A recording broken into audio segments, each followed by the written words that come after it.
Hello. उम्मीद है आप सब खैर से होंगे। आज की वीडियो में हम देखेंगे कि क्या कपड़े से बने मास्क कोरोना वायरस से बचा सकते हैं। तो आइए शुरू करते हैं। पहले कुछ अपडेट।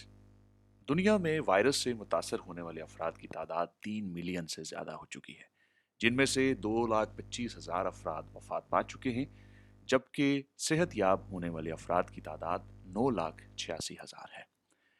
हम जानते हैं कि इस वायरस से फैलने वाली बीमारी कोविड-19 को पहले ही से एक आलमी वबा करार दिया जा चुका है और इस मर्ज की अलामात में शदीद बुखार, खुश्क खांसी और सांस लेने में मुश्किल शामिल है। हमें यह भी मालूम है कि इस वायरस के खिलाफ फिलहाल कोई वैक्सीन या दवा काम नहीं करती और सिर्फ एहतियाती तदाबीर से ही इस वायरस के फैलाव को रोका जा सकता है। एहतियाती तदाबीर में सोशल डिस्टेंसिंग, गले मिलने, हाथ मिलाने से गुरेज और दिन में कई बार साबुन और साफ पानी से हाथ धोना शामिल है। ये वायरस रेस्पिरेटरी ड्रॉपलेट्स के जरिए फैलता है। जब मरीज खांसता है, छींकता है या हत्ता की बात करता है तो उसके मुंह से बहुत सारे छोटे छोटे ड्रॉपलेट्स निकलते हैं। इन ड्रॉपलेट्स को दो हिस्सों में तकसीम किया जा सकता है। एक हिस्सा मुश्तमिल है ऐसे ड्रॉपलेट्स पे जिनका साइज 5 माइक्रोन से ज्यादा है। ये ड्रॉपलेट्स जल्द ही जमीन पर वापस गिर जाते हैं, जबकि 5 माइक्रोन से छोटे पार्टिकल्स, जिन्हें एरोसोल पार्टिकल्स भी कहा जाता है, वो काफी देर तक हवा में मुअल्लक रहकर जरासीम को मुंतकिल कर सकते हैं। यही वजह है कि सेंटर फॉर डिजीज कंट्रोल खुली जगहों पर मास्क पहनने की तजवीज करता है। लेकिन हम ये भी जानते हैं कि मार्केट में इस वक्त N95 या सर्जिकल मास्क की शदीद कमी है और इनको सिर्फ सेहत के अमले के लिए मुख्तस करना चाहिए। लेकिन घर में बने कपड़े के मास्क के बारे में क्या ख्याल है? क्या वो काम कर सकते हैं?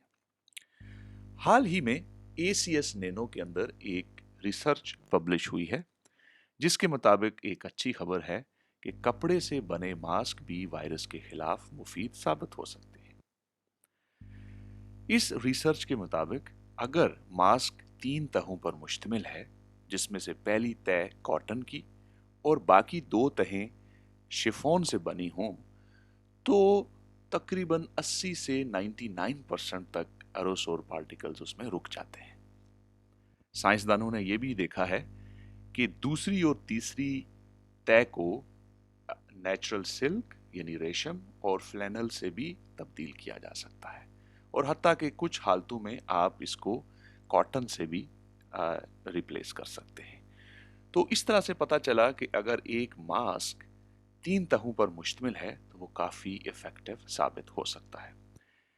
इन साइंसदानों के मुताबिक जो कॉटन की तह है वो एक मैकेनिकल बैरियर के तौर पे, एक फिल्टर के तौर पे काम करते हुए एरोसोल पार्टिकल्स को रोके रखती है, जबकि शिफॉन से बनी हुई या सिल्क से बनी हुई तहें एक इलेक्ट्रोस्टैटिक बैरियर के तौर पे काम करती हैं, यानी वो चार्ज रखती हैं और जो बहुत छोटे छोटे पार्टिकल्स हैं, एरोसोल पार्टिकल्स हैं, जो कि उन पे भी चार्ज होता है, तो वो अपोजिट चार्ज रखने की वजह से आपस में इस तह के ऊपर आके जुड़ जाते हैं और इस तरह से वो मुंह तक नहीं पहुंच पाते। लेकिन एक बहुत ही जरूरी बात जो आपसे शेयर करनी है वो ये है कि इस मास्क को इफेक्टिव होने के लिए इसका मुंह पर अच्छी तरह फिट होना बहुत जरूरी है।